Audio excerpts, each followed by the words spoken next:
Thank you, and welcome to the Wednesday, May 15th meeting of the Easthampton City Council. Could I have a roll call, please? Justin Cobb. Present. Donald Psychowski. Here. Salem Derby. Present. Dan Hagan. Present. Joseph McCoy. Here. Chester Oglevitz. Present. Dan Rist. Here. Joy Winnie. Here. Nathan Ziegler. Here. Could I have a motion to approve minutes of the previous meeting? No. No minutes there, excuse me, Sorry. my mistake. Next meeting. I said action required, that's why. No. Is there anybody here who would like to address the council on an item not on our public hearing agenda? Please step forward, state your name and address for the record. Seeing none, we'll move on to committee communications from elected officials and boards and committee. I will indicate that we have a number of items up before us that came kind of last minute. We're going to take them up under new business, and the individual chairs will move them appropriately. That said, Councilor McCoy, do you have anything you'd like to add? Yes, I have just a couple of announcements. First of all, a reminder again that the Memorial Day Parade is Monday, May 27th. We will assemble at Clark Street staging area at 10 a.m. and we'll finally finish at the library. So we hope you can join us on Monday, May 27th. Also a reminder that June 3rd is the final day, will be the official closing of the bridge, Mannahan River Bridge. So as you know, up until now, partial lanes have been open, but as of after June 3rd, that bridge will be closed both ways. That's my report. Thank you. Mayor's communication. No mayor. Okay. No report tonight. Rules, Councilor Rist. Yes, just one item. It's been brought to my attention that some of our committees have been forgetting to record their meetings with ECAT recording equipment. I just want to remind the chairs that it is a rule of the council. Otherwise, I have no report. Thank you. Thank you. Can I respond to that, because I was one of those that was guilty of that? I happened to look up and the screen was on, and I didn't think we wasted energy by leaving the TVs on like that, so I thought we were on the news, because we're always worried about energy in this town, so. Okay, So, that's legitimate. It happens. Thank you for As long as we remember, that's good. Okay, Councilor Hagan, Finance.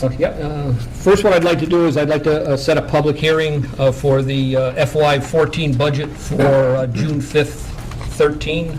I'll make that in the form of a motion. Second. We have a motion on the table to set a public hearing for the fiscal year 2014 budget for June 4th or June 5th? June 5th, I believe. June 5th, 6:15 in these chambers. Any further discussion on this motion? Hearing none, all those in favor? Aye. Any abstentions or objections?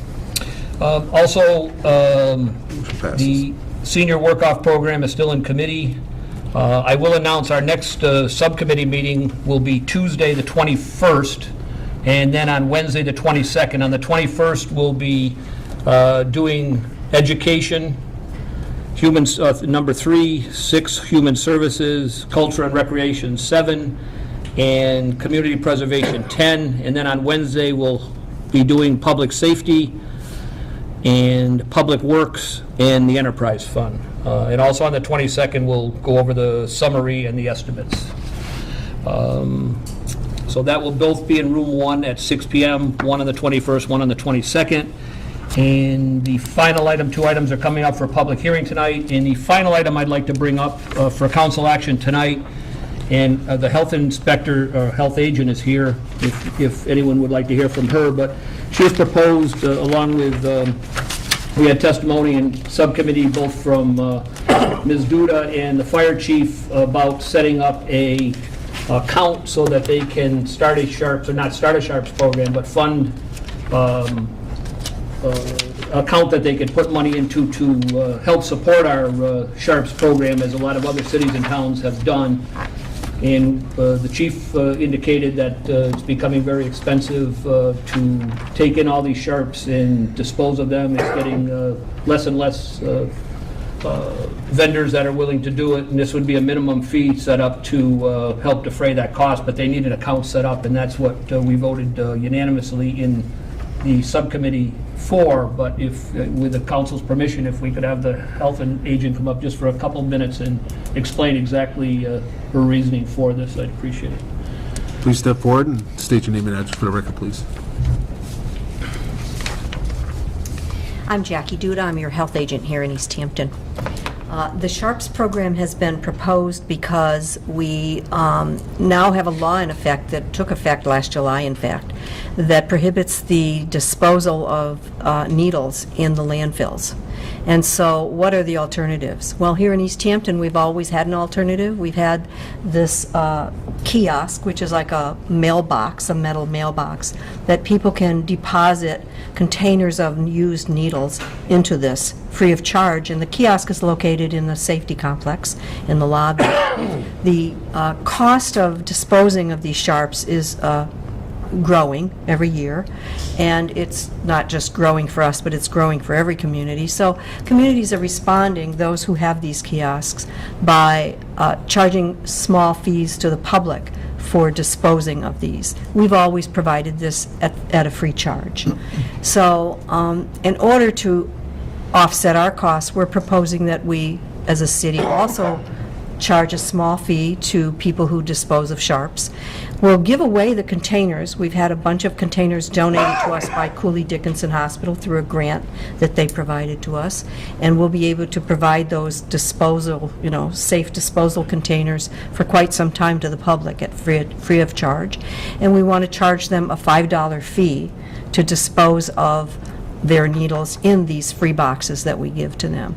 And we want to begin this on July 1st of this year. But in order to do that, we have to have an account into which to deposit these fees. And also, we will remove from that account those fees to pay for the disposal costs and for other costs associated with the program. So we're asking the council to approve a revolving fund account for that purpose. Well, go ahead, Councilor McCoy. Thank you. So I had a question, because I think it's a great idea, but it seems to me in some communities, part of the needle disposal is a bit of anonymity, so that people, whatever stigma they might have as far as dropping off needles, that they won't end up in landfills. Is there a concern that this payment will remove some of that anonymity and could be a problem, or will there be an option for someone who can't afford that has needles that should not be in landfills, or someone that can do it anonymously? Well, that's an interesting question, one that hasn't been brought to me, and in all of the discussions I've had over the last year and a half with other communities and other health agents and programs that are in place, that hasn't been addressed. That hasn't come up. So I'm going to suggest that if it is an issue, it's going to be a very individual and isolated issue. We don't ask for names or addresses of people who drop off sharps. People come in 24/7 now and use the kiosk, no questions asked. In order to charge the fee, we're going to have to put the kiosk behind a locked door, so that people will have to ask the dispatcher to please be allowed to use the kiosk. And that's only so that someone can verify there's a paid sticker on the box. But we're still not going to ask any questions. And of course, what's in the box is... Right, so there's obviously no need to give your name, and No. so that sounds pretty anonymous enough. I guess the question would be for those people who might not be able to afford it. Right. I know you need to be funded. I'm completely for this. I would just hate to see those needles end up in landfills because someone just can't afford it. So. I'm in agreement with that, and I don't have a perfect answer for those that can't afford it. I think we have to judge it as it happens and see what kind of feedback we get from the public, and if there are those instances, I think we'll try to accommodate people. Great, thank you. Councilor Winnie? You accept when a diabetic uses their testing equipment, the little needles? Those are Same thing? Lancets. Those are called Lancets, and yes. Okay. What is not acceptable are EpiPens, what you may know as an EpiPen, Yeah. which certain people with allergic reactions carry with them, and intravenous tubing and supplies. Those are not allowed in there, nor are any liquids or things that can leak. But needles, yeah. Lancets, yes. Okay, that's clarification, that's good. Any other councilors before one- Councilor Hagan? But just a clarification, was either yourself or the chief, I think it might have been the chief. He did explain, if you're a daily user of needles for maybe being a diabetic, that one of these boxes would last someone 3 months. I mean, one box. It's not like they would have to come in on a regular basis. That one box would hold approximately 3 months worth of needles before they would have to drop them. So I just wanted to get that. Okay, any other questions on why we have do it up there? Okay, that's said. Thank you. Councilor Hagan, you still have the floor. That's really all I had. I'm willing to make a motion, but certainly if councilors have other questions or comments, and Councilors have any questions for Councilor Hagan on this? Seeing none? if not, I'll make the following motion that that the East Hampton City Council approve a revolving fund pursuant to Mass General Law, Chapter 44, Section 53E and 1/2, in support of the Sharps disposal program in the city of East Hampton. Second. We have a motion on the table to recommend the approval of revolving fund pursuant to Mass General Law, Chapter 44, Section 53E and 1/2, in support of the aforementioned Sharp disposal program. Is there any further discussion on this motion? Seeing none, all those in favor? Aye. Any opposition, any abstention? Seeing none, motion passes. Councilor Hagan, you still have the floor. I believe that's it until new business. Thank you. Public safety, No report tonight. appointments, Councilor Winnie. Yes, thank you. We met tonight at 5:45, and we have the appointment of Laurel Pellis in front of us for the Board of Health. We did not receive a resume with her application, so we are going to request that the city clerk track down the resume. It's said on her application that she thinks there's one on file with the mayor, so we're going to ask that that be done, and then we will bring this appointment back up at our June 5th meeting at 5:45, which will be our next appointment subcommittee meeting here in council chambers. And that concludes my report. Okay. Thank you.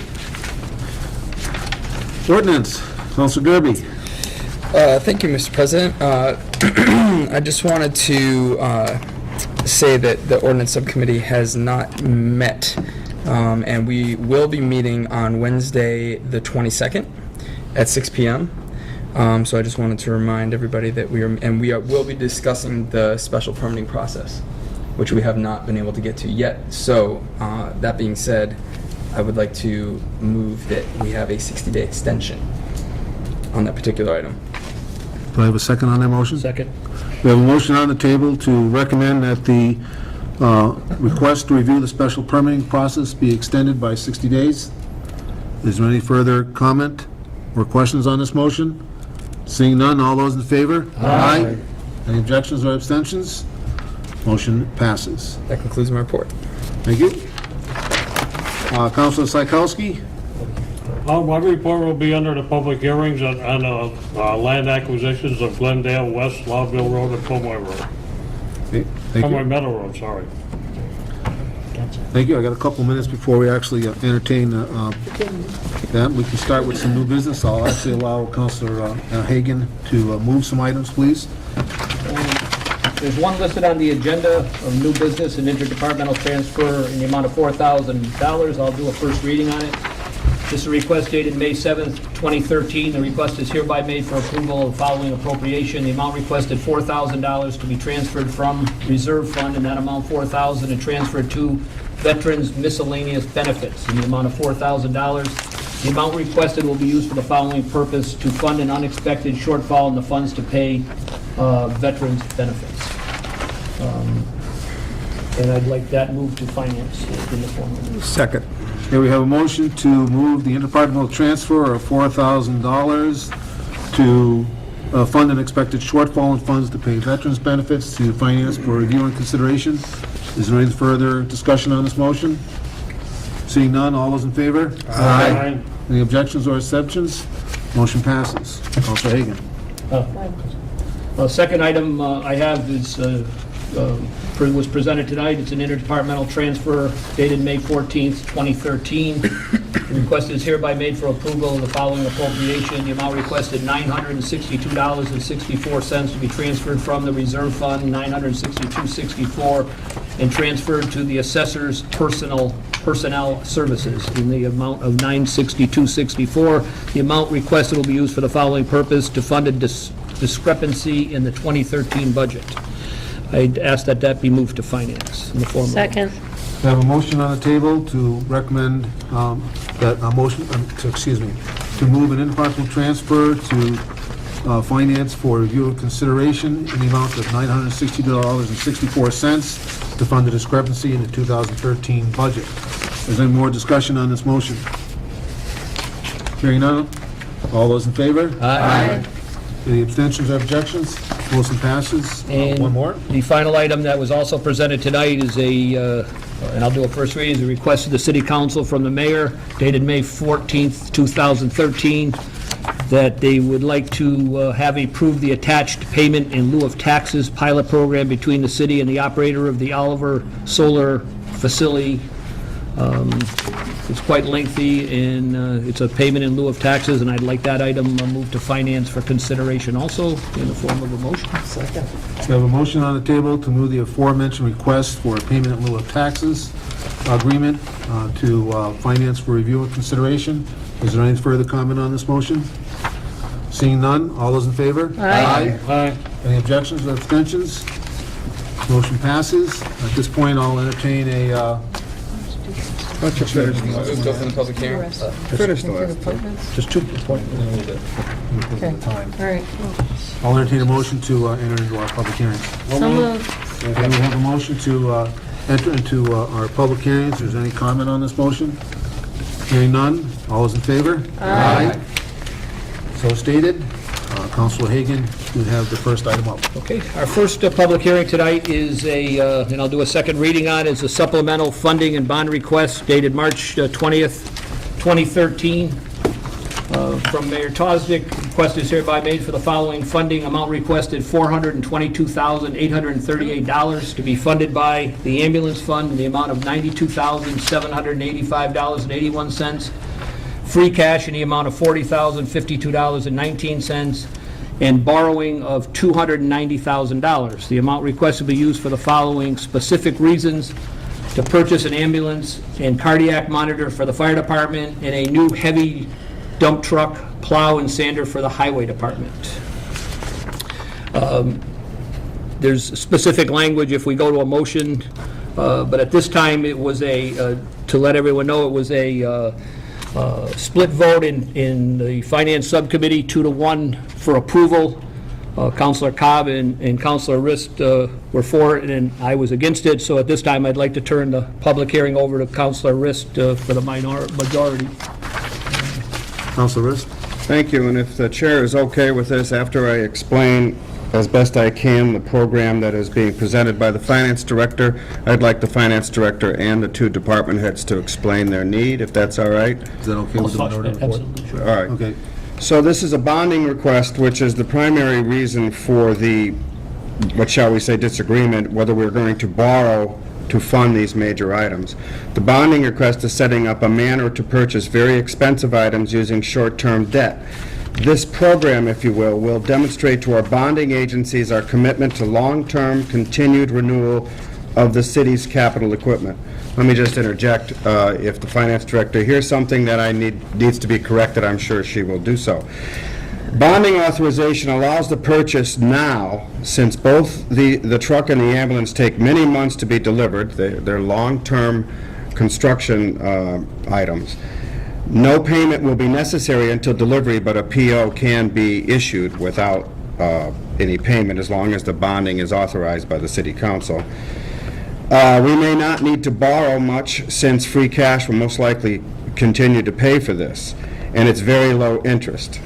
The alternatives to measure against it primarily would be leasing, which is a very high interest if we were to move in that direction. Also, if we were to purchase it, we would have to wait until sufficient free cash may be available or use stabilization funding to purchase it. And that wouldn't be if we waited for free cash until October, November, which means a fairly long wait for the delivery of these items. The mayor was in favor. He did send out an email since he wasn't here. I'm assuming the councilors did get it. If they didn't, I have a copy of it. He's in favor of this program and is supporting the finance director. He's usually fiscally conservative and would normally not want to go into debt, but feels this is a good program that we should, with a new administration, consider because it's, as he says, prudent and practical. This is an uncommon for Easthampton in our short history as a city. We have not done this kind of debt borrowing for capital. We've borrowed, obviously, for major construction like the high school, but we haven't bonded for the capital improvement items such as this, but, so it's uncommon for us, but many cities and towns use this kind of program, okay? I have personal feelings on it, which I'll mention later. So now I would like to ask the finance director to explain it in more detail and answer any questions, and then I'd like the fire chief and the director of DPW to explain their need for the two items. Please state your name for the record. Melissa Zawatsky, Finance Director. What I'd like to do before she begins, because the minority report hasn't had an opportunity, is this is not a time to actually ask questions. We'll just listen to what she says. Okay. So we have a fair opportunity for both sides. Okay. Thank you, Melissa. So the only thing I have to clarify is that we're not voting on a program, we're voting on one borrowing for two items. Doesn't create or not create a program. Honestly, I thought that based on our capital needs this year and what we were able to fund, that these two items were, if we had funded them through free cash like we had done everything else, all the other programs, all the other items that we bought pretty much wouldn't have happened. So it's a borrowing of about, it's $290,000. I feel we can pay that back in 3 years. And it's a way to get the items now versus, 3 years from now and pay the cost of either leasing and or get contracting out that type of equipment. Okay, Okay. thank you. Oh, and aside, we did recently borrow another short-term borrowing for the additional money for the high school, and the rate that we received last week was 0.38. Wow. Okay, Chief Moore. I apologize for not being able to raise the microphone. That's all right. Dave Motter, Fire Chief for the City of Easthampton. The mayor and I have been working on an ambulance replacement program since we purchased the last one in 2010. There was not enough money in 2010 to purchase a new ambulance in the ambulance fund. What was done was we took a 2000 ambulance, put a 2010 chassis underneath it, left a 2000 model year box on it, and we called it a new ambulance. Right now we have 3 ambulances. We have a 2010 which just hit 50,000 miles. We have a 2006 which has 80,000, and we have a 1996 with over 100,000. This week the 2010 ambulance went down for mechanical issues. It's been at Marcotte Ford since Monday. We may have it back by Friday. So right now, protecting the citizens of Easthampton is a 2006 ambulance with 80,000 miles and a 1996 with over 100,000. The 1996 ambulance right now needs about $1,500 of repairs before the state will certify it for our next inspection. What is more than likely going to happen when they come back in August or September is I'm going to remove the vehicle from service. I can't see throwing good money into in a 17-year-old ambulance that is just mechanical repairs. It needs about another $1,000 in body work. It's every day that we use it, it gets worse. The lead time to build a new ambulance is about 6 months. The problem being the chassis. I submitted to the councilors a report that we had done. We're fortunate that we can use a group purchasing program through the Fire Chiefs Association of Massachusetts, which allows us to not waste the time and man hours on going out to bid.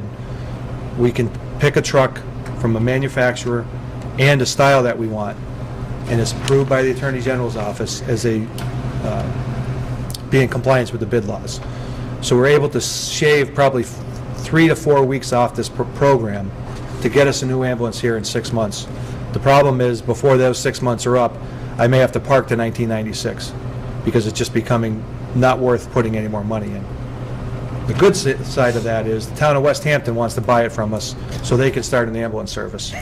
They're willing to give us what the value that a vendor has determined for trade-in, which is minuscule, but they're willing to give us some money, so we'll be able to get rid of that and bring in a very small amount. The ambulances aren't cheap.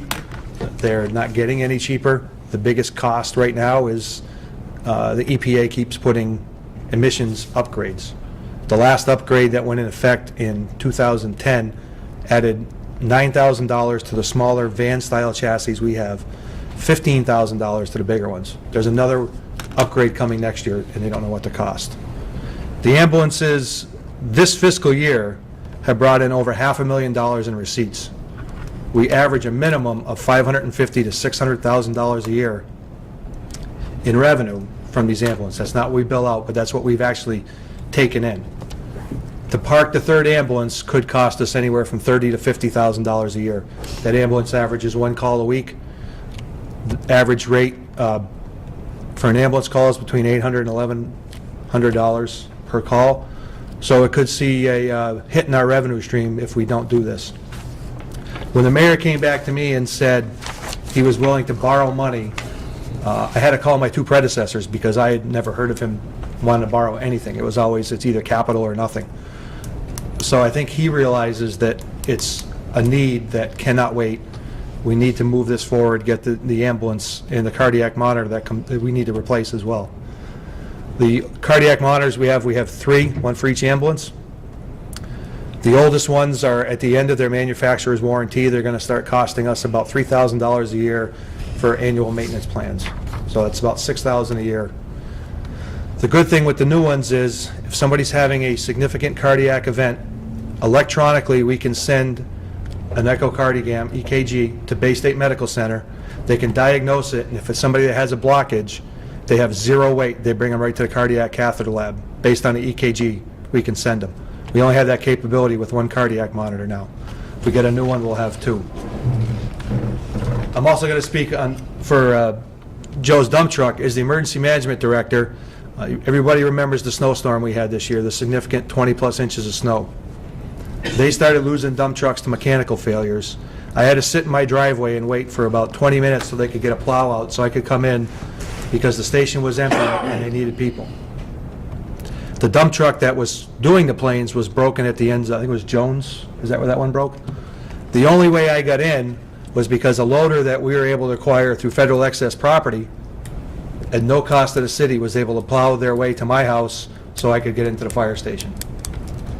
The night of that storm, I think you had 2 or 3 trucks go down. Public safety was at huge risk. The only reason things worked is A, there was no calls, which I can't believe didn't happen, and B, he kept one of those loader crews floating around downtown so they could plow our way out there. The level of dump trucks he has in service not only is not a DPW nightmare, but it's become a public safety issue. If we get another hard winter like we've had, I don't think his current fleet could hold up, and he's looking at a long turnover as well. And that's all I have, unless any of the councilors have any questions. Okay. Okay, well, not now. I'd like Superintendent Pazipski to please step forward. State your name for the record, please, and glad to hear from you.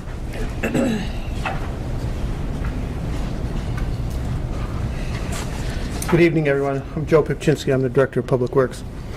A couple weeks ago, I stood before you and I explained that the sander dump truck fleet that we have. We have five of them. I explained to you how if we put a frame under one of them, we can buy a little bit of time, and that sander can go another few years. The other one I explained to you, we put a new combination dump body sander on it, we can buy a little bit of time, and we can go another couple of years. Well, the request before you tonight for the new dump truck sander and plow replaces a sander that is already parked. It's dead in the water. It was purchased about 5 years ago from the town of Warwick for $5,000. It was supposed to buy us about 3 years. With a little help from our mechanics, and maybe we spent a little more money on it than we should have, we actually pushed it for 5 years.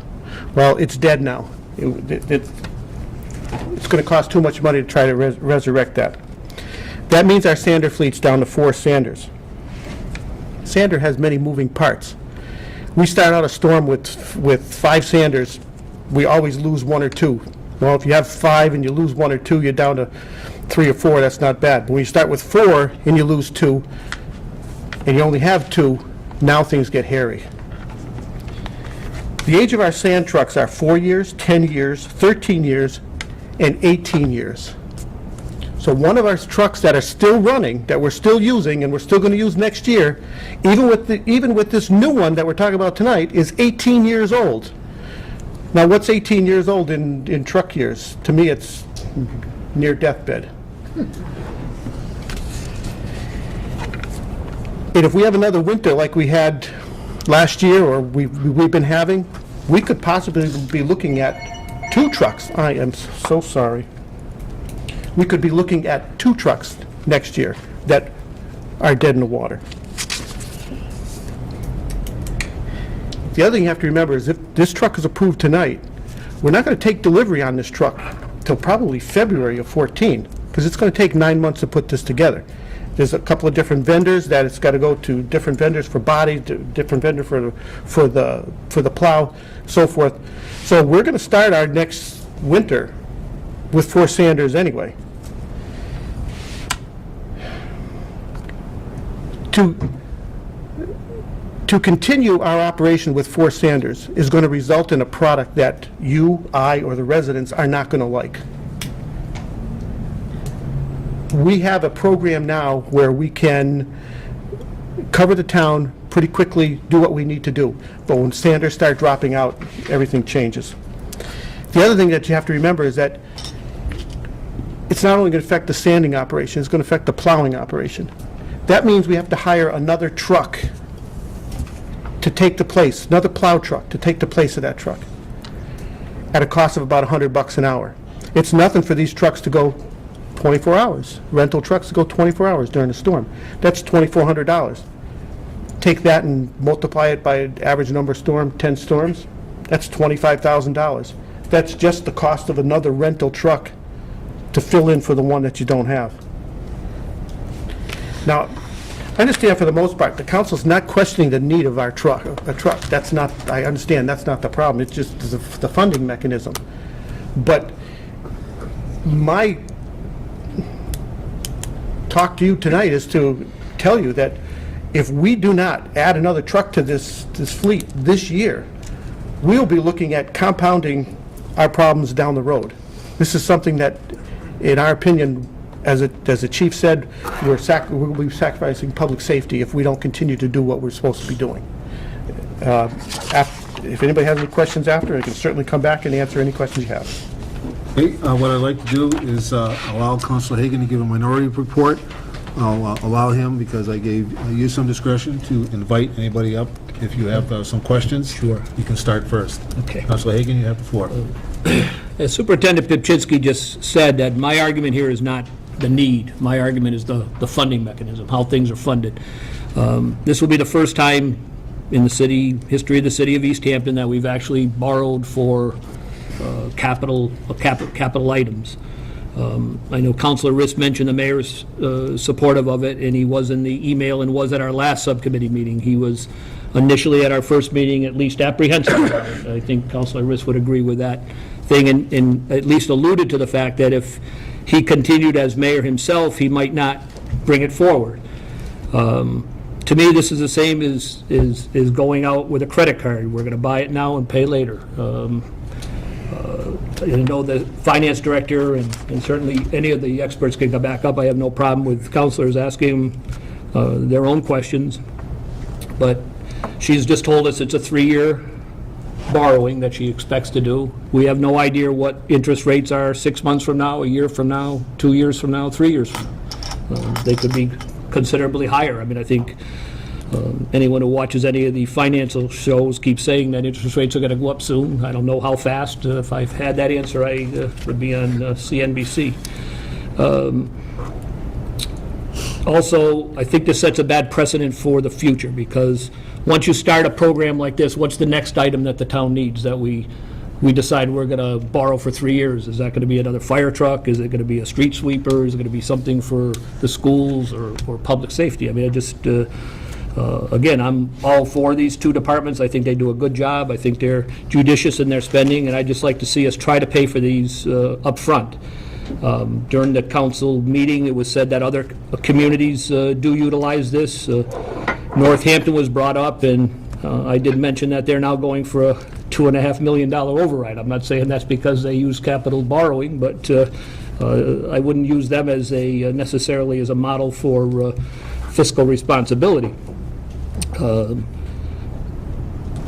also think that if you look at the figures, and again, only the mayor can bring forward appropriations, but if you look at the figures, And taking the ambulance, if you used them in two separate purchases, if you took the ambulance first, you're talking, we have 292.7 plus in the ambulance stream. If we took the 40,000 free cash, that's 132,000.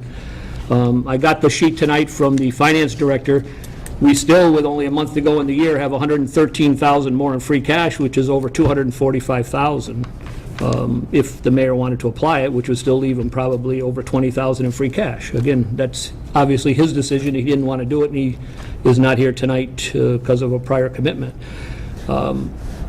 There's also $30,000, I believe, that goes in every year on July 1st for the ambulance fund. So that'll be another $30,000 that's going to go in.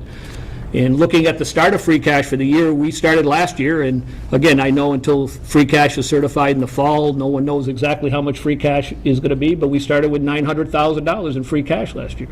I mean, I certainly think with having almost enough right now to do the ambulance, if we put our priorities, we could buy the dump truck sometime during the year, just the way I look at it. Again, I wish the mayor was here so he could explain his differences. Maybe the finance director could do some of that. And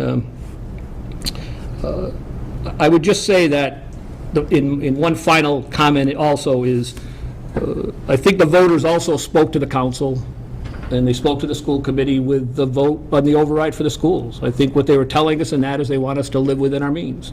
And again, these are important items. I think we can finance them.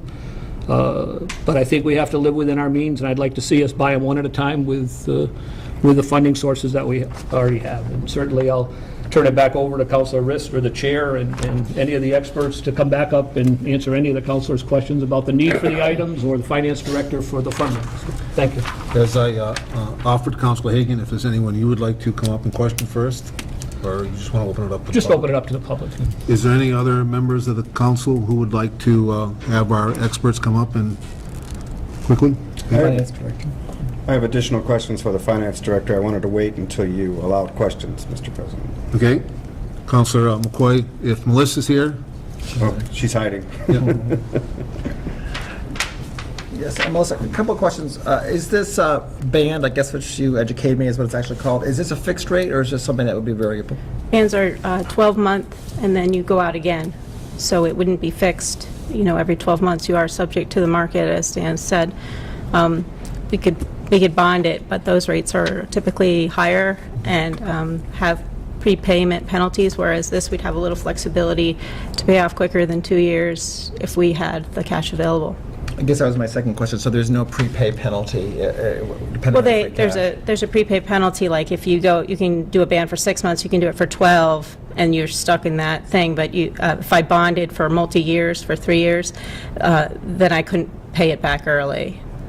You couldn't? But I could not. Oh. But if we banned it, then at the end of 12 months, if we have $290,000, we could just not roll it over.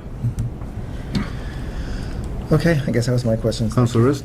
I wanted to go into a little bit, you said it might not be appropriate to call it a program, but you did allude in the Finance Committee meeting that the bonding agencies will look favorable upon our use of this kind of purchasing method, shall we say. That's if. And I wanted you to detail a little bit more for the council on that. Well, that's because, what Dan alluded to is he didn't like this. What I'm looking to accomplish long-term, and this is an immediate need, and this was my solution to that immediate need, but long-term, we have to find a way to fund capital within our budget. And to do that, you can do it one of two ways. You can do it through borrowing, which sometimes is a good idea, sometimes isn't. But you want to sort of get a capital plan together that not only outlines the needs of the city, but the funding mechanisms to pay for the city that isn't so linked to, is there extra surplus? But when we have a plan, we spend X percentage of our budget, a certain dollar amount a year. Even if that dollar amount is, linked to the operations of the department and or the amount of free cash every year, that capital money is spent every year sort of in a very organized way. And I do need to, outline that capital plan, and it's that kind of capital plan that the bonding agencies look at. And then you have to stick to the plan, and it will, limit, in a way, an excess of borrowing, if you word it that way, minimum spending and not to exceed a borrowing of kind of language. The last question I have is, I'm sorry, is that okay? No, Councilor Riss, you still have the floor. And Councilor Psychowski. No, I've lost my train of thought. Why don't you have someone else ask, and then I'll Councilor try to... Psychowski, you have the floor. I next. want to talk to the fire chief. I was calling the police chief, forgive me. I'm glad, In a minute. okay. Melissa, I'm just glad you brought up that last item, because I know you said you weren't ready to bring forward a capital account, something that we could fund as futures go on. That's certainly, as you said, as you know, during subcommittee, I would be very supportive of. It's just, Right. It's just the borrowing portion that I have a problem with. I definitely think that's a good idea, and I know you said you just weren't ready to. Yeah, I just to am present it yet, gathering, but I do think that's the way to some- go, so that we're putting some- money aside, and I think that's how most companies do it, is they have a capital account and put it aside. So, I just wanted to mention. And I did want to mention, Dan, what I failed to put in our balances there is that there is a certain amount of free cash in the budget appropriation that isn't That's something. removed from that. I believe it's around 60,000-ish. Thank you. Councilor Riss, have you remembered your question? No, I didn't. Okay. For the Finance Director? Yes. Councilor Whitty. Has the talk or the discussion taken place about maybe beefing up the ambulance fund, the 085 fund a little bit more, so that we can possibly look at a rollover, say putting enough money away in like 5 years in an account so that we can get the ambulances on a regular replacement schedule? It's really honestly the same thing. Ambulance revenue is general fund money, so anything you take from general fund, if you make a vote to move money into the ambulance account, then you're taking that away from the general fund, or if you move not to put money in the ambulance fund, then you free up money to pay for an ambulance payment. I understand your thinking, and I'm pretty sure that you're not in favor of this, because you are taking money out of the general stream. However, I think it's a discussion that maybe we beef up the ambulance fund a little bit more out of the revenues that the ambulances are generating, just to be able to put a little bit more money aside, knowing that these capital purchases are going to come up every 5 to 6 years or so, and just having that, just the same as looking at your capital improvement plan, but just kind of looking at it as money in the bank, saving for it. So, I think that addresses one vehicle and not the fleet. well, if we put the vehicles on a rollover, on a replacement schedule, or looking at that, then I think that it's going to be a replacement schedule, but it's going to be a capital replacement schedule, so. I have one for Melissa. Councilor Psychowski, please. Melissa, an historical fact in this town is when the ambulance fund was set up, that the ambulance fund was set up to purchase a new ambulance when we need it. I And understand. now, I'm not blaming anybody about it, but somewhere along the line, everybody forgot it, the money started drifting into the general fund. Nobody addressed the problem of the same appropriation taken out every year. And when the chief is having problems with the EPA or whoever they are, with all these things that they want on an ambulance, I think that's the first thing that has to be addressed before we go out, because I'm afraid, Councilor Hagan hit something here when he started talking about this borrowing. I think no matter how we look at this borrowing, it's a slippery slope that we're gonna get into, and it scares me. And I never thought of what he said about what the people said about the override, when we failed the override. He has a very valid point there. And what I would like to see done is that somehow everybody get together again and figure another way of financing these purchases. No, I mean, I agree with you, and I do have the very old language for the setup of the ambulance fund. I have read it.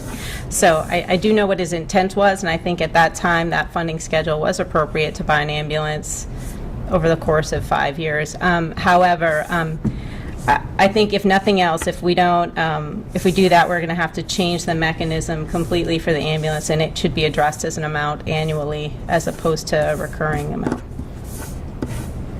To be fair, Councilor Can be Hagan, done. one more question for Just, her. yeah, just quickly, and it's on the ambulance, it was brought up to the mayor, and he did say that that 30,000 has been in place as long as he remembered and hadn't been increased, so I know, again, just to clarify that, it was asked of the mayor, and he did say that it was 30,000 for as long as he could remember going back. Okay, any other councilors? Thank you. Councilor Psychowski, you still have a question for the chief? Yes, I had one to the chief. Chief, I touched it briefly with Melissa, and I talked to you before the meeting, and we got talking about the $30,000 that would never be addressed. And you really don't know about how much more we'd have to take out of that fund a year to keep even, do you? Another 20, 25 To somewhere? get us where we need to get on a 4-year cycle. Every 4 years, we need to buy a new ambulance, because we have 3. That'll give us an ambulance that's no older than 12 years. Right now, a new ambulance is about $198,000. So even if you brought it to $50,000, you're going to get close, but 4 years from now, the same ambulance could be $2.25. The $30,000 has been there since, I believe it's 1996, when we changed charters. And then we could buy a new ambulance and all new equipment for $90,000. To keep this account where it works that way, you'd have to put it probably at about $50,000 a year. Talking with the auditor, because this was put in place before we had a charter change, and Melissa can correct me if I'm wrong, the independent auditor questions the validity of that account. Is that a pretty clear assumption? They don't like that it's a standing order instead of being addressed annually. So that's why, like in the budget, if we were to go forward, we'd have to make it as part of a budget appropriation. They don't like the fact that it's a standing order. Well, it seems like as soon as we get into this, we have one problem that's popping up all the way through, and I'm, you know, I mean, I'm not against buying an ambulance, and I'm not against buying a truck for Joe. I usually back Joe's requests all the time. But let me tell you, like I said, I think if we go with this process that we got going here, it's a slippery slope, and I keep looking what it's costing the people to live in this town. It's getting close to an average citizen in a house to live in this town. It's costing them almost $100 a week.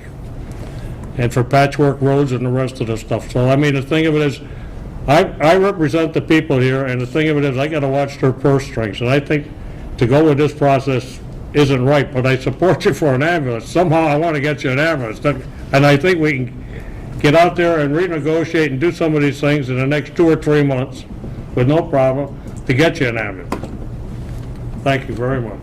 Does anybody else, other councilors have any questions? Councilor McCoy? Chief, just curious, worst case scenario like this wouldn't have happened, but if you didn't have ambulances, who would you call? What's the Our backup? primary backup is Northampton. So depending on their staffing and their availability, you could be waiting for an ambulance coming from their headquarters off of King Street or their substation in Florence. And how is that charged between cities? That would be billed directly to the patient. Okay. And I can tell you that their rates are different than ours. We are have one of the lowest rates.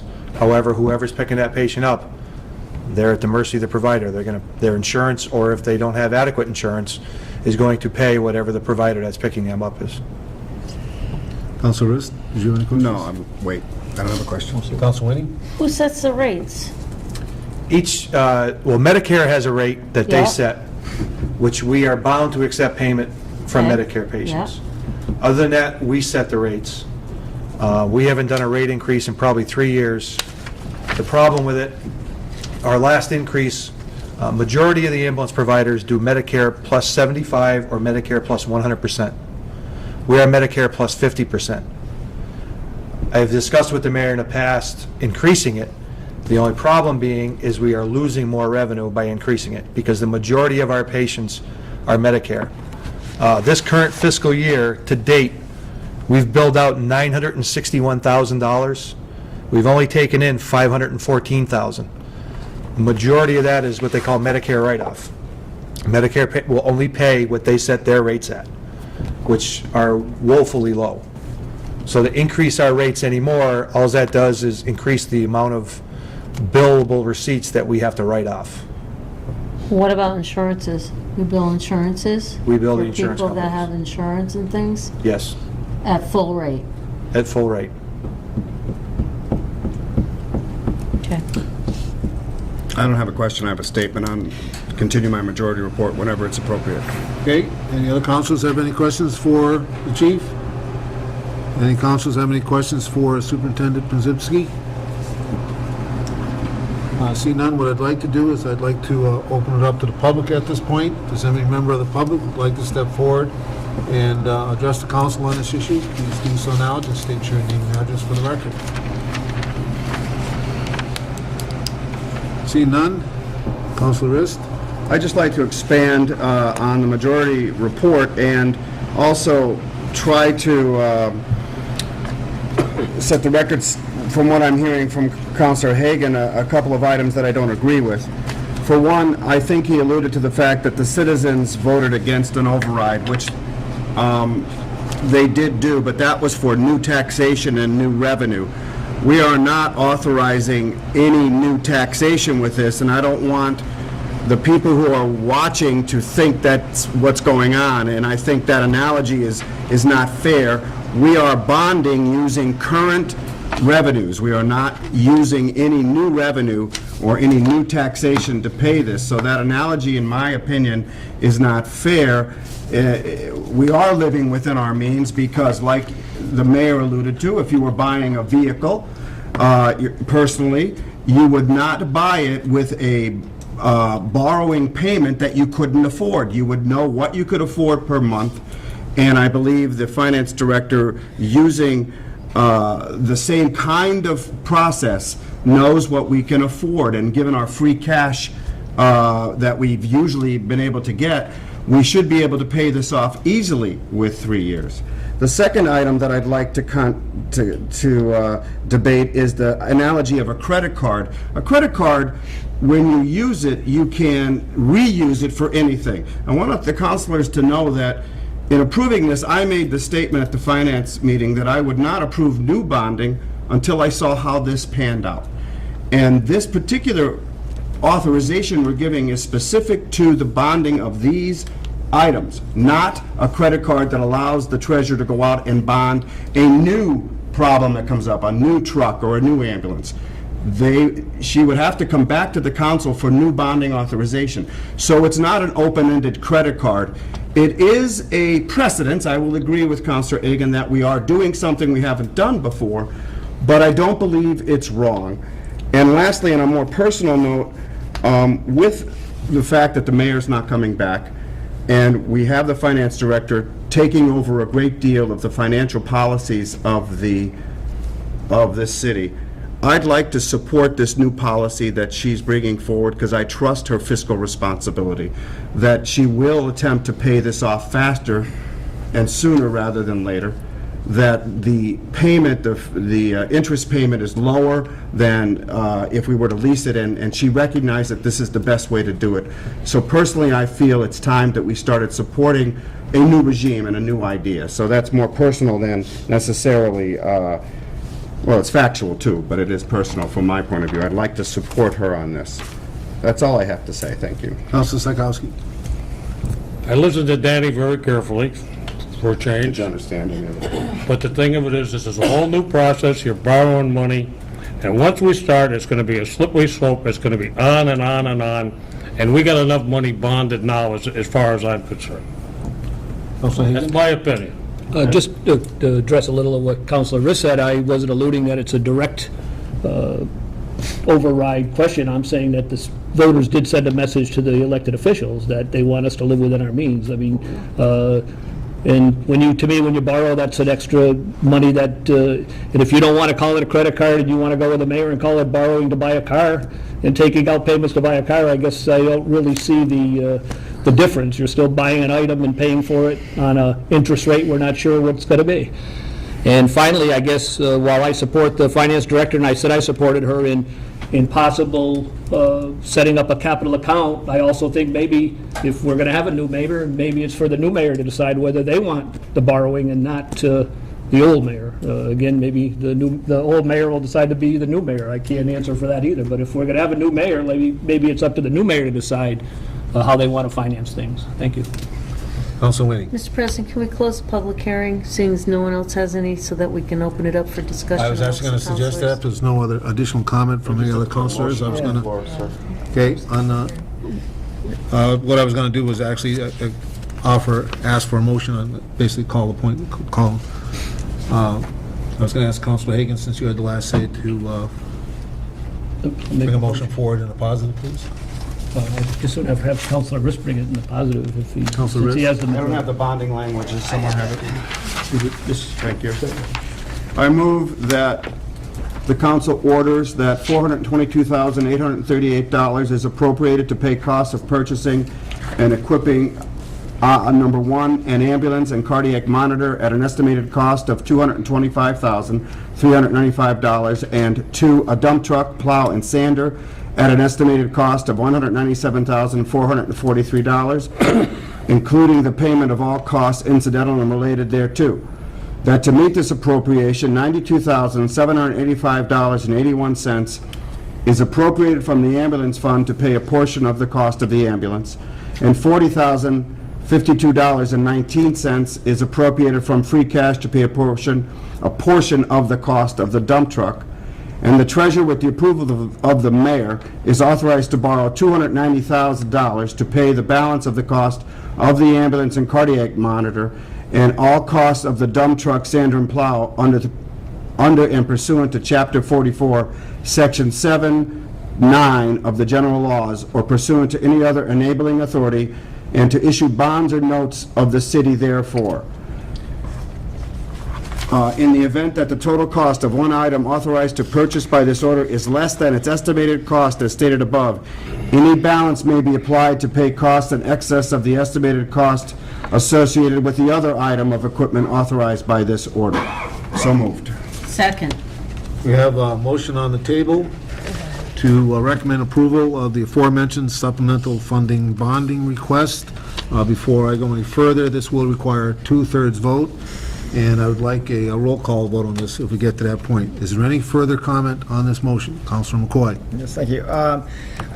Great discussion. I guess I would be voting in favor of this for a few reasons. First of all, I think most of us would agree that during his tenure here, the mayor has been a very conservative, I think a great job with financing. I think he, as his emails have indicated, he is in support of this, so I trust his financial judgment on this.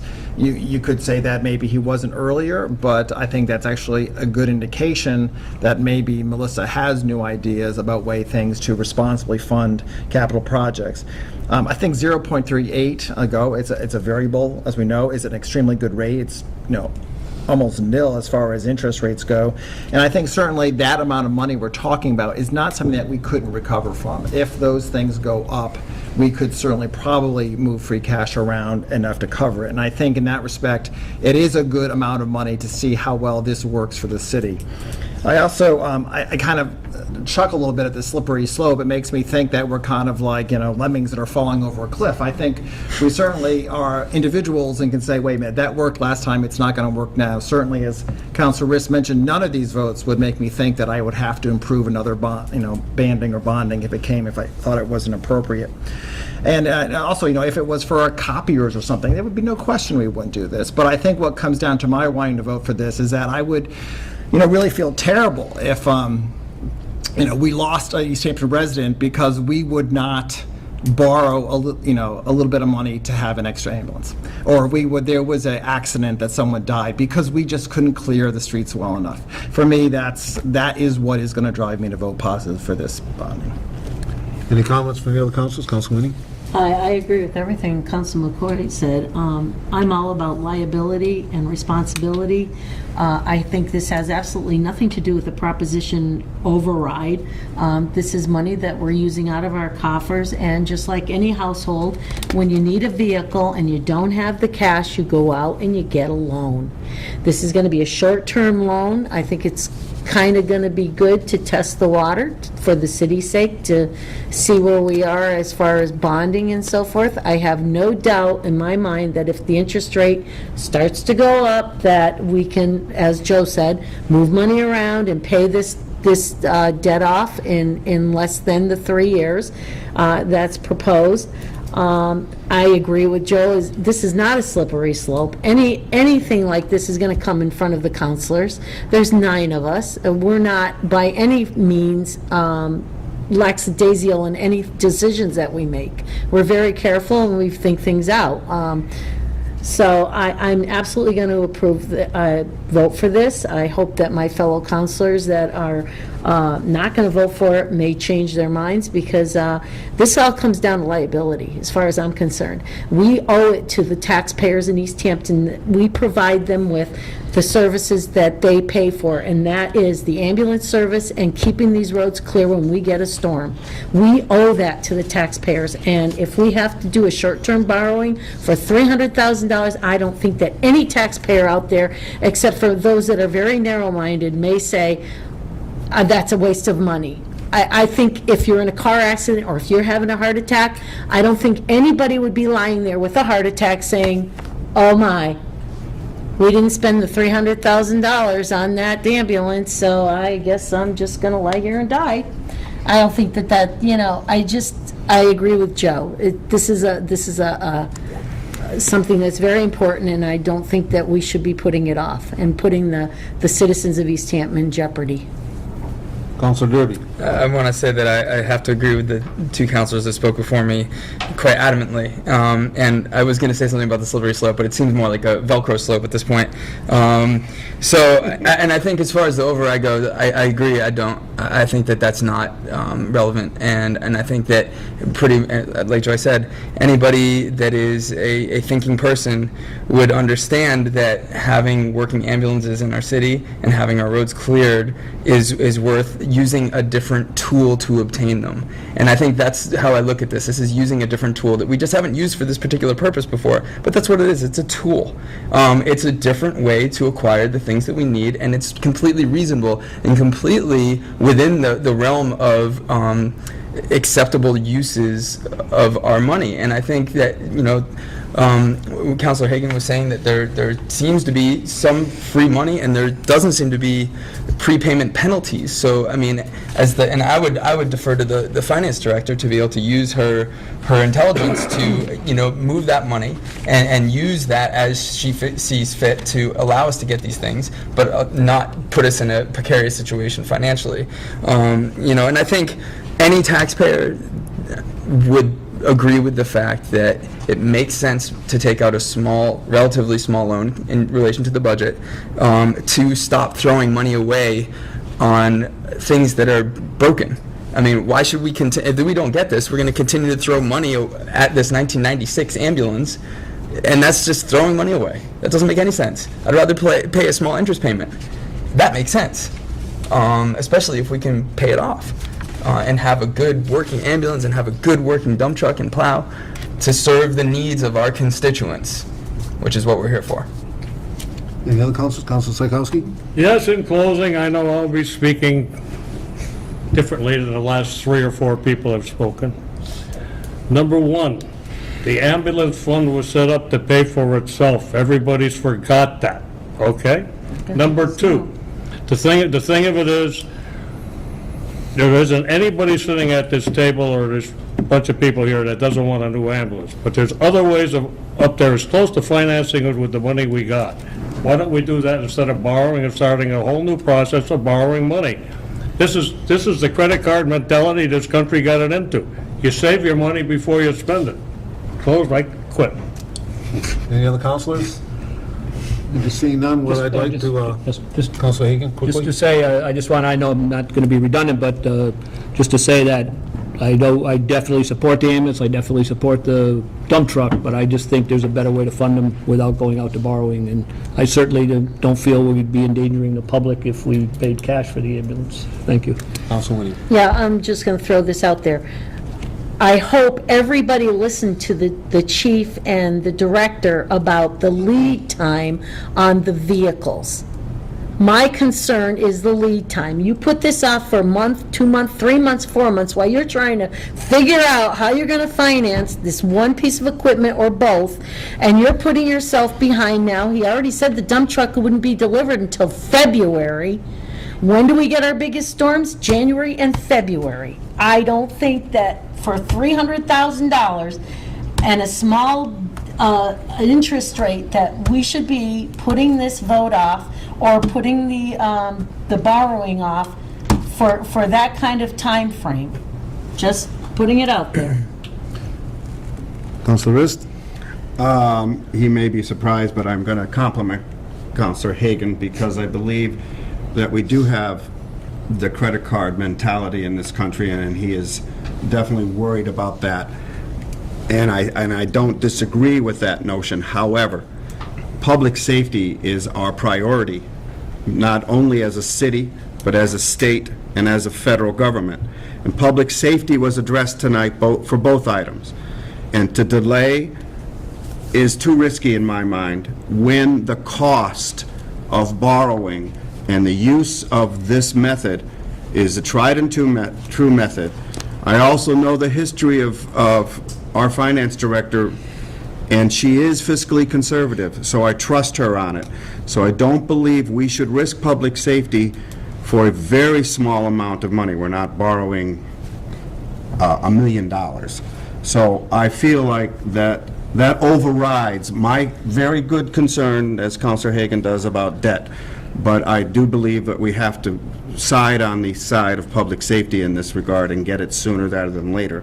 Because as Councilor Winnie stated, this is a long-term, long lead time to get both of these vehicles, and we shouldn't wait any longer. Okay, I'm sorry, that's all I have to say. The reason it's a long lead time, they're both custom built, that's why, okay? So maybe with a dump truck, we could go the other way, get somebody from Ford or Freightliner or something like that, and just throw a body on it and go, and save a few bucks. And, Any other councilors? If not, I'd like to speak. What I'd like to say is this, is as the councilors on finance know, I've been conflicted on this issue throughout the discussion. I tried to list pros and cons to try to come to a clear, concise decision. I even had trouble doing that, but I wanted to come forward for this discussion. What I ended up doing is thinking in terms of this, that if we were to take the vehicles out of it, and this is not to belittle the request, the urgent nature of these vehicles didn't happen overnight. It's been going on for a long time. So if we were to separate that out, would I vote for this? And the answer I kept coming up with was not with the interest liability we're imposing on our community. That said, when you bring those two vehicles back in, that's what really was the root of my confliction. And I'm still that way as we approach it tonight, that I'm not absolutely clear on what direction I'm going to take the vote, but I have promised to vote tonight. I will make a decision. That said, one last round for any further comment. Seeing none, all those in favor, roll call vote, please. Oh, Chester Oglevitz. No. Dan Rist. Yes. Joy Winnie. yes. Nathan Ziegler. Yes. Justin Cobb. I'm going to pass. Okay. Donald Psychowski. no, Salem Derby. Yes. Dan Hagan. No? Joe McCoy. Yes. Justin Cobb. I will vote yes. Okay, 1, 2, 3. We have 6-3, the motion passes. 6-2, so 3, yeah. 3, yes. 6-3, motion passes. Okay, thank you. Mr. President, Yes. may I request a recess for 5 minutes, give to the lengthy discussion of the last debate. Okay, 5-minute recess, thank you very much. man, that's the most tough one you've done. Best motion I've made all night, right?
Again, welcome everybody. We're going to re-enter session at this point.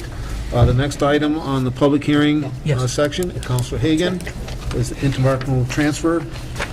Please.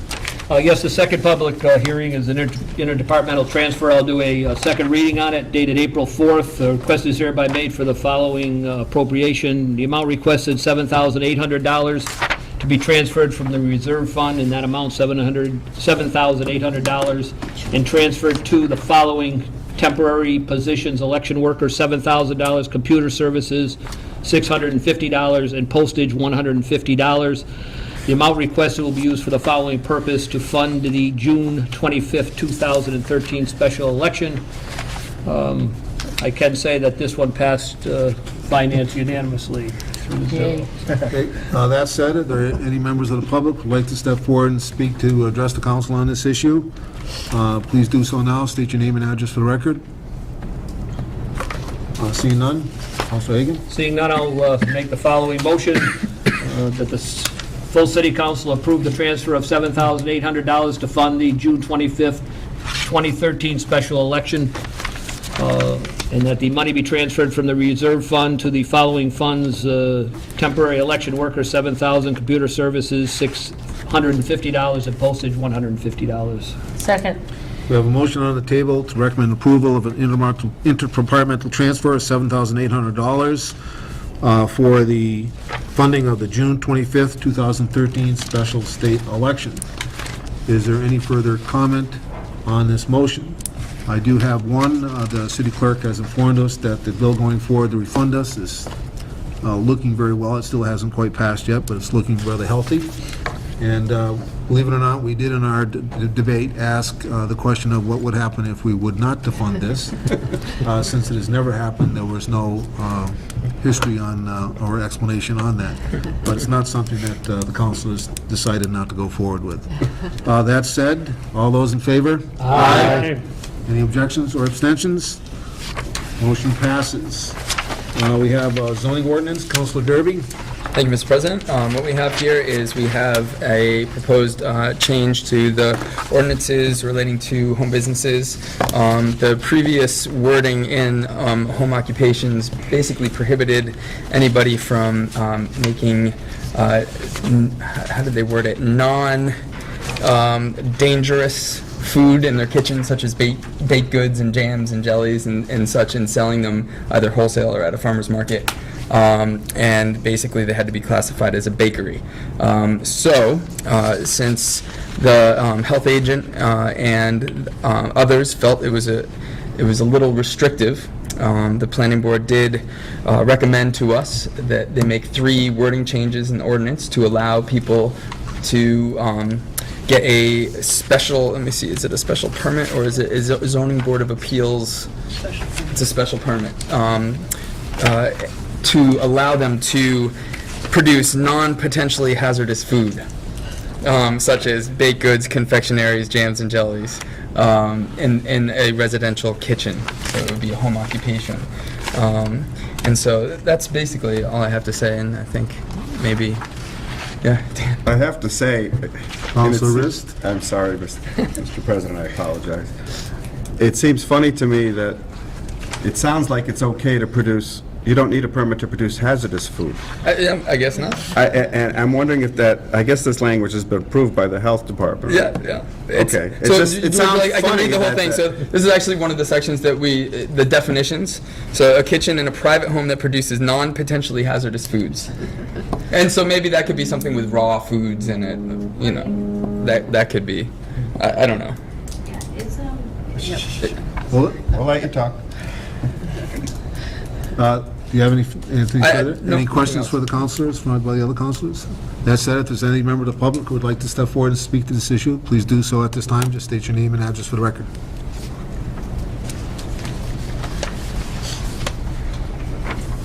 Hi, my name is Julie Coppolis, and I live on Goff Street, 6 Goff Street in Easthampton.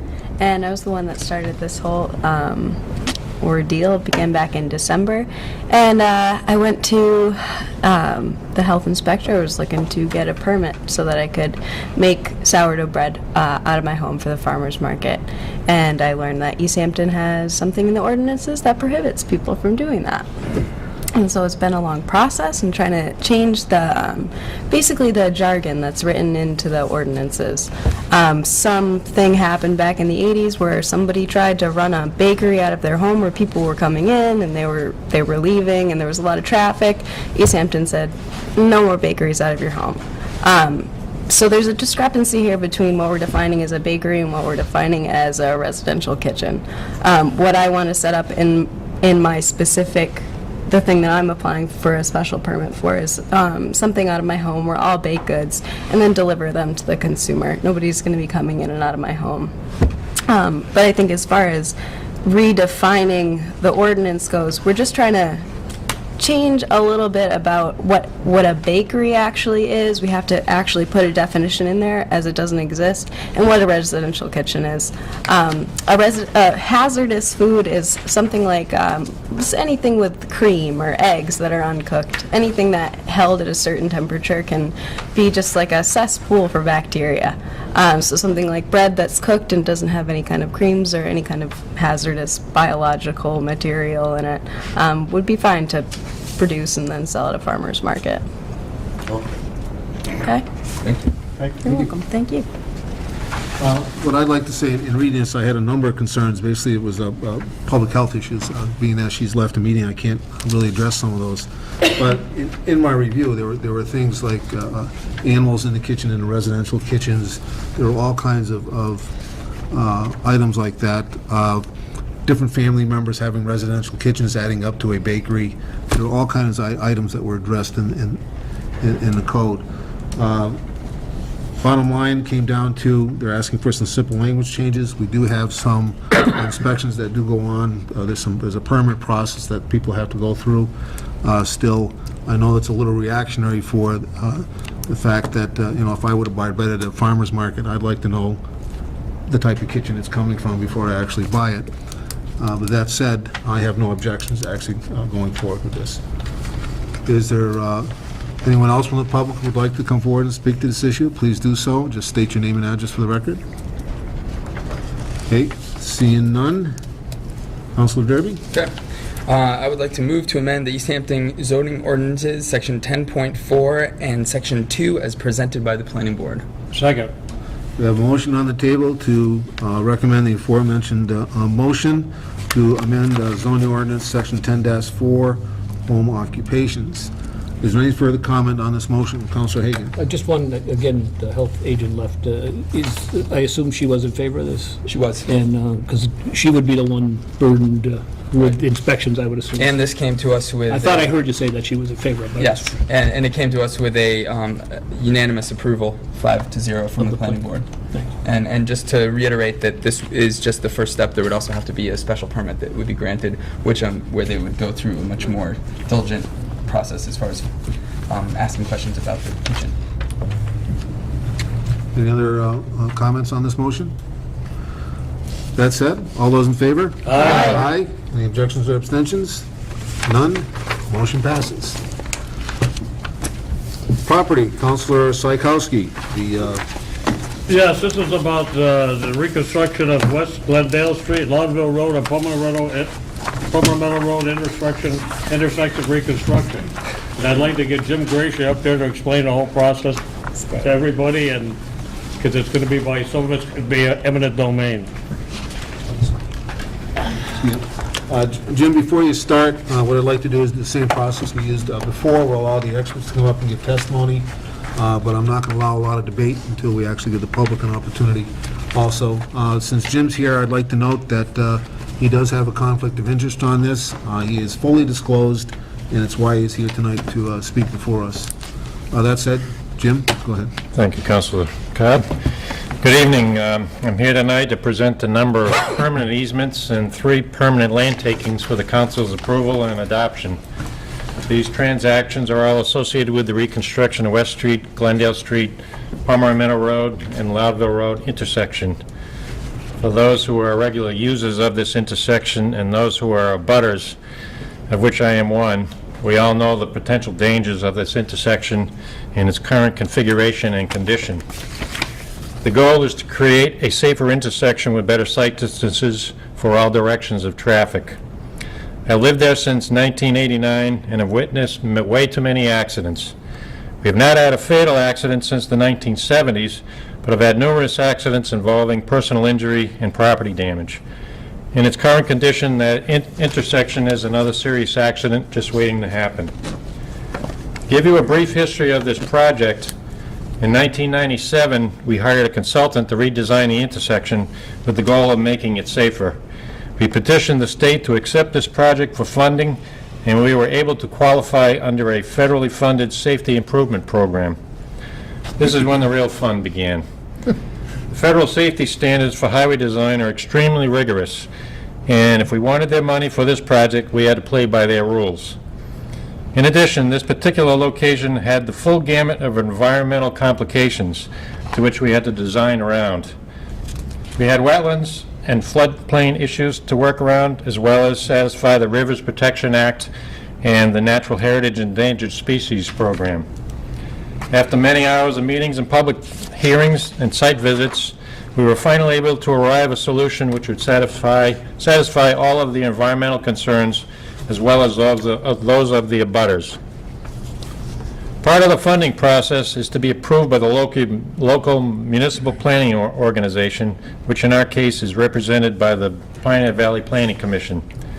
As our project progressed in the design and permitting processes over the last few years, we were finally able to be officially placed on the schedule for federal funding, also known as the TIP list, Transportation and Improvement Program list. Last year, we had made sufficient headway to be approved for funding during the 2012-2013 federal fiscal year, of which we are in right now. That year ends on September 30th. Our construction contract must be awarded by Mass DOT prior to the end of this fiscal year. Failure by us to complete all of the final tasks would cause our project to be bumped out of the schedule, with no guarantee that it would only get bumped to the next fiscal year. Mass DOT has scheduled our project to be advertised for bidding on June 29th. So we are coming down to the wire, and we must finish the legal details in order to be allowed to move forward. This is a $2.6 million project, of which approximately $500,000 will be our share of the project costs, and the rest will be funded by our regular Chapter 90 allotment. This is obviously a project we cannot afford to do with our own funding. You each have a set of plans in front of you which shows the various takings and easements that will be required. The top sheet is a plan which will be recorded in the Registry of Deeds. All of the easements are condensed onto this one plan. The next 5 sheets after that are the Mass Department of Transportation right-of-way plans, which will become part of their package, and they do not get recorded. They're for use mostly in the field. I apologize for them being reduced in size and difficult to read, but there is a full set of the DOT plans on the table over there if anybody may care to look at them. We are presenting for council approval tonight 3 permanent land takings for the purpose of widening the West Street right-of-way and rounding off the corner of the Loudville Road, Pomeroy Meadow Road rights-of-way. The taking shown on the Loudville Road and Pomeroy Meadow Road corner is necessary to create a wider radius at that location for cars turning from Loudville Road onto Pomeroy Meadow Road. That taking, labeled as E1, will consist of 340 square feet of land being taken from land of Bernard and Linda Bostic, and they live on Loudville Road at 6 Loudville Road, I believe. As of this day, Mr. Bostic has refused to acknowledge any of our numerous attempts to contact him concerning this taking. Therefore, we have no choice but to request that this land be taken by the eminent domain process. In addition to this small area of land taking, there are 2 temporary easements which will be required on the Bostic land. One is located on the Pomeroy Meadow Road frontage, and that is labeled as TE6 on sheet 2 of 6. This temporary easement shall consist of approximately 350 square feet. It's an area next to drainage discharge. The discharge will be on town property. The second temporary easement is required on the allowable road frontage labeled as TE7 on sheet 4 of 6, and it shall consist of approximately 3,259 square feet. When the eminent domain process is required for non-friendly takings, temporary easements must be included along with any of the land takings or permanent easements. Therefore, your ultimate approval of this eminent domain taking will include the temporary easements as well as the land taking. Now, let me just tell you quickly what the temporary easements refer to. This is an easement that lasts for 3 years, and it allows work to overlap over the town line onto private property. 99% of the time, it entails regrading of a lawn area or just resodding or reseeding a section that might be disturbed while they're working on the town property.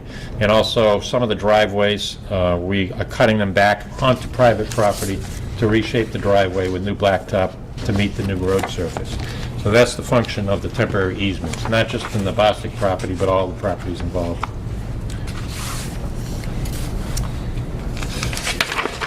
The next takings will occur on West Street and coincidentally occur on property that is owned by my wife and I. There are 2 takings because we have 2 lots. Taking E2 contains 5,655 square feet of land, and taking E3 contains 510 square feet of land, for a total of 6,165 square feet. These 2 takings will allow the West Street traveled way to be moved easterly toward my land and align West Street with Pomeroy Meadow Road, which will eliminate the jog for cars crossing the intersection in either direction. A long retaining wall must be constructed on my property to accomplish this, and the location of that wall necessitated the limits of this taking. My wife and I have agreed to a compensated donation of these takings. This project also includes improvements to the drainage system on West Street. 2 stormwater outlets are required on West Street, as shown on sheet 3 of 6. One outlet will discharge on the westerly side of West Street and cross parts of land owned by John Devine, labeled as D1, and Mary Agresto, labeled as D5. Permanent drainage easements are required for this pipe, and Mr. Devine and Ms. Agresto have agreed to a compensated donation of these permanent easements. A second stormwater outlet was required on the easterly side of West Street. A permanent drainage easement is required on my property labeled as D2, shown on that same sheet 3. My wife and I have also agreed to a compensated donation for this permanent easement. The last permanent easements that are required for this property are all located on property owned by Ronald and Carol Lauren at 6 Pomeroy Meadow Road. As I have mentioned earlier, there are numerous environmental considerations involved with this design, and the most difficult to solve was the flood storage compensation issues. Due to the federally mandated design standards, which included minimum pavement width and shoulder widths and roadway profiles, a significant amount of flood storage volume would be lost to the new roadway construction and alignment. In order to construct the roadway, flood storage lost must be compensated by removing soil at the same relative elevations as the flood storage lost. The most viable location for creating compensatory storage was in the northerly corner of the Lawrence hayfield. This portion of the field was deemed too valuable by the Lawrence to see it excavated for flood compensation purposes. After several months of discussions and negotiations, it was agreed that the most acceptable way to accomplish the flood storage issue was to remove the existing house and excavate the soil under it and around it. Sufficient storage could be gained by this method, and the Lawrence then agreed to this compromise. The permanent easement labeled as D4, as shown on sheet 2 of 6, will allow the city to remove the structure and the required amount of soil to comply with the floodplain regulations. The easement will prevent the current or future owners from refilling this area or constructing another building in its place. The flood storage requirements will also dictate the need for 3 other permanent slope easements, labeled as S1, S2, and S3 on sheet 2 of 6. 2 along the Pomeroy Meadow Road section and 1 on Glendale Street. These slope easements are also necessary to prevent current or future owners from changing the slope of the embankments in these easements and therefore reduce the flood storage. The final permanent easement required on this property shall provide for the discharge of a new storm drainage system in Glendale Street. At present, this section of Glendale Street has no formal drainage system. Much of the stormwater accumulates in the roadway and is splashed up onto the shoulders and lawns by the cars and trucks. The stormwater also runs off the roadway through a few swales and into the Lawrence hayfield, carrying with it a significant amount of sediment and debris from the roadway. The design of the new road includes a piped drainage system with deep sump catch basins to collect sediment and debris before the water is discharged into a new water quality swale to be located at the far end of the Lawrence field, just before the Glendale Street Bridge. This permanent drainage easement, labeled as D3 on sheet 6 of 6, shall cover 4,650 square feet of area and will allow us access for future maintenance of the water quality swale. The permanent drainage and slope easements on the Lauren property shall be acquired by the city by a deed agreement between the 2 parties. City Attorney John Fitzgibbons has prepared all of the necessary documents for City Council approval this evening. As an abutter and a potential recipient of compensation for the land taking and easement on my property, I have recused myself from any negotiations for compensation with other parties involved. I've also filed, as Councilor Cobb has said, I've also filed a disclosure form with the city clerk early on in this process. If you have any questions concerning compensation, our DPW director will be able to answer those. Before I close my presentation, I just want to emphasize that those of us that live at this intersection all too often hear screeching tires, and we cringe waiting to hear if a crash occurs. That could happen to any of us here in this room if you use that intersection. More importantly, it could happen to me or my wife or my kids.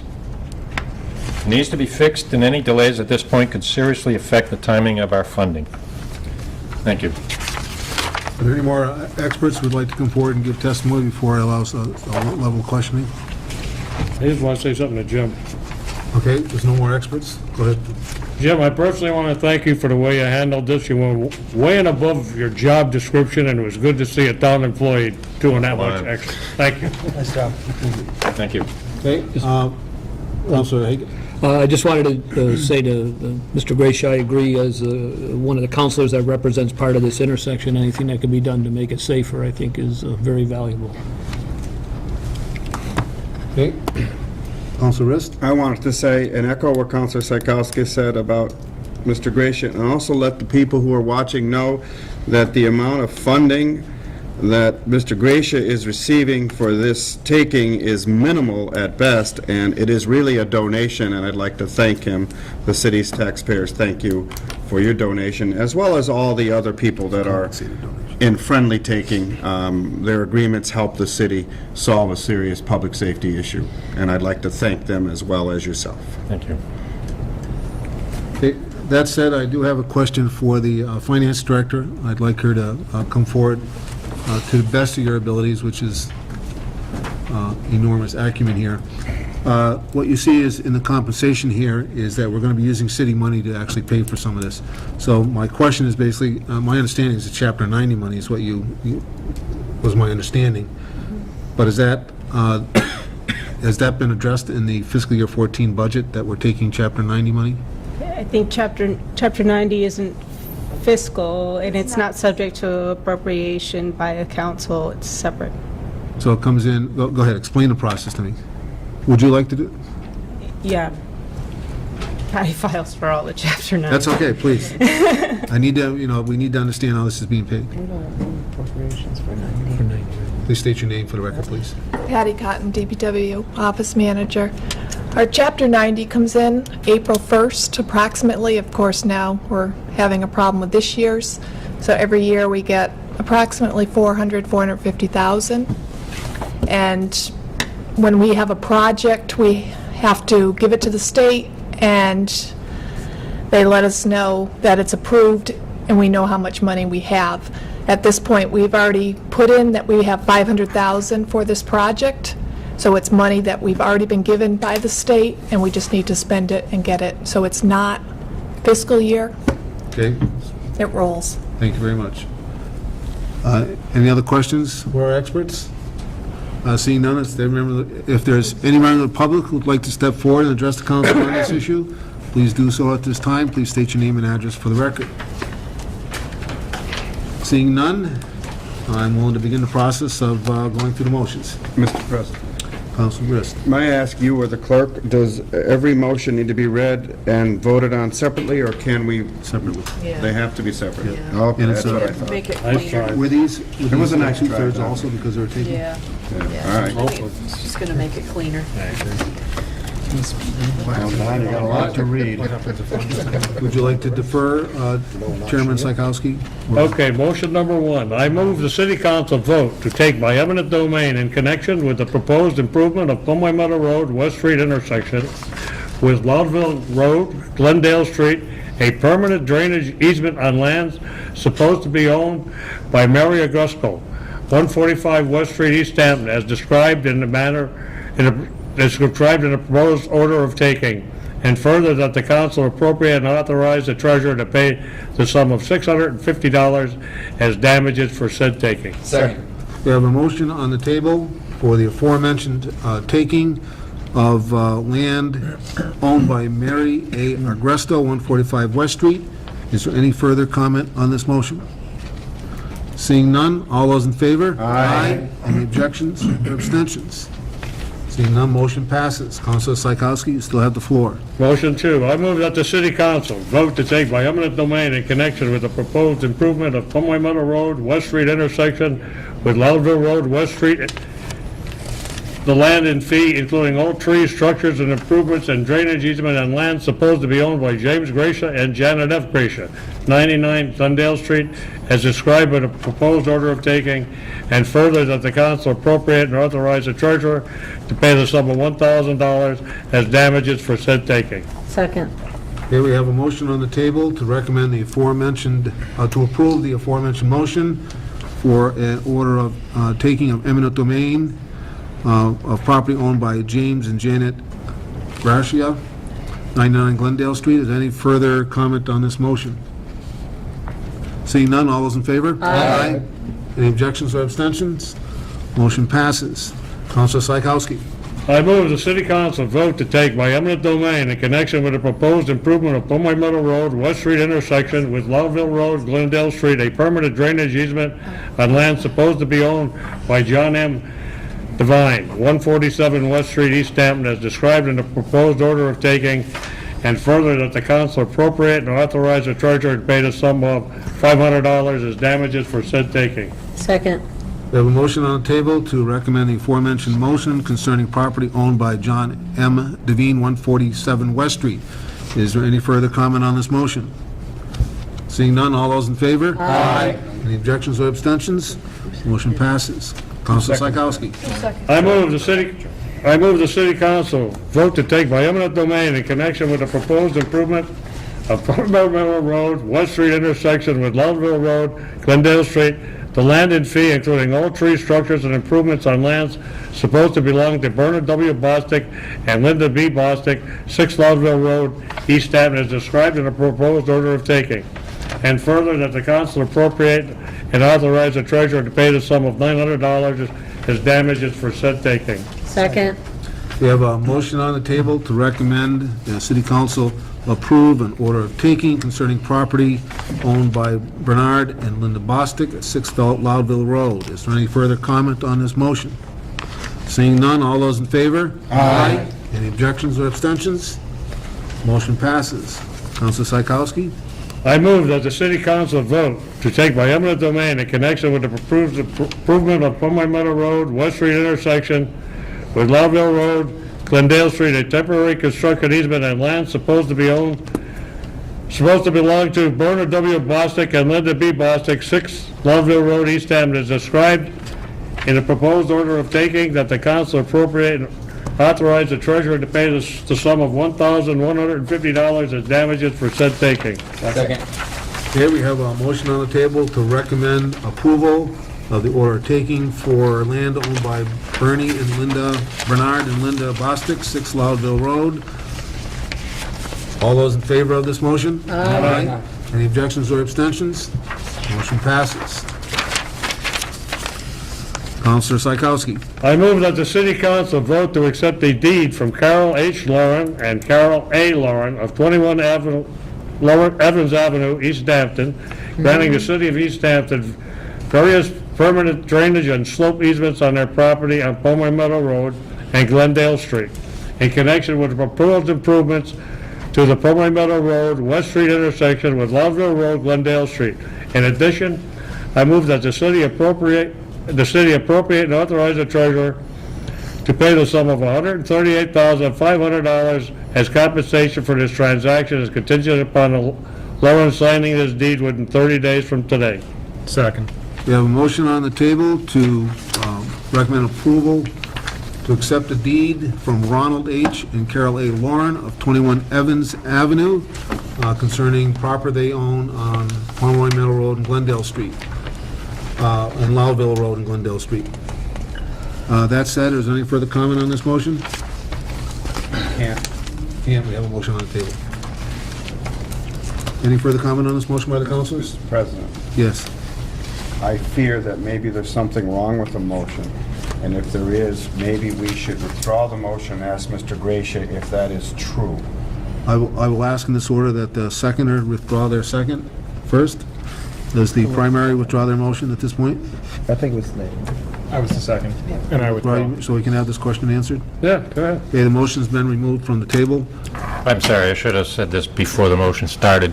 I just wanted to clarify this particular motion. There's nothing wrong with the motion, but because it has a 30-day period associated with the motion, this particular property had a lot of different issues, and the easiest way to deal with that from a legal point of view was with a deed, and that was what was worked out between the city attorney and the Lawrence attorney.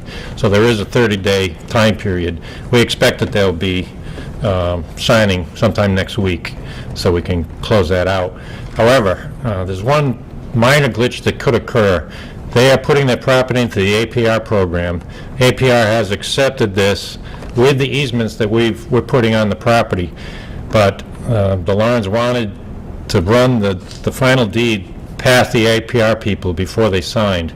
I don't expect any issues, but I wanted to be on the safe side and ask that the council continue the public hearing till your next meeting in case I have to come back and fine-tune that deed. On this one motion? On just that one motion, yes. So I would accept that if the chair wouldn't mind continuing this one motion. Go ahead. Well, I would like... We still have to vote on the motion, sorry. do we not? Yeah, I mean, But if you We have have a to public hearing. We have to revisit it. But, yeah, and then we might have to come back and reconsider it, keeps the but public that won't meeting be until June 5th if that happens. yes, I know, and that's cutting it right to the bone, but I just want to I don't want to have to get through the, notification period and set a public hearing. That would, Yeah. if we continued it till the June 5th, we wouldn't have to go through the 2-week period of public hearing, setting a new public hearing and so forth. In case we have to revisit the motion, so we can vote on this motion, but we also must vote to continue this particular public hearing as well. Right. Okay? That said, Councilor Psychowski, You want me to read the motion again? read the motion again, please. Thank you. We took it off the table. I'm going to read it down.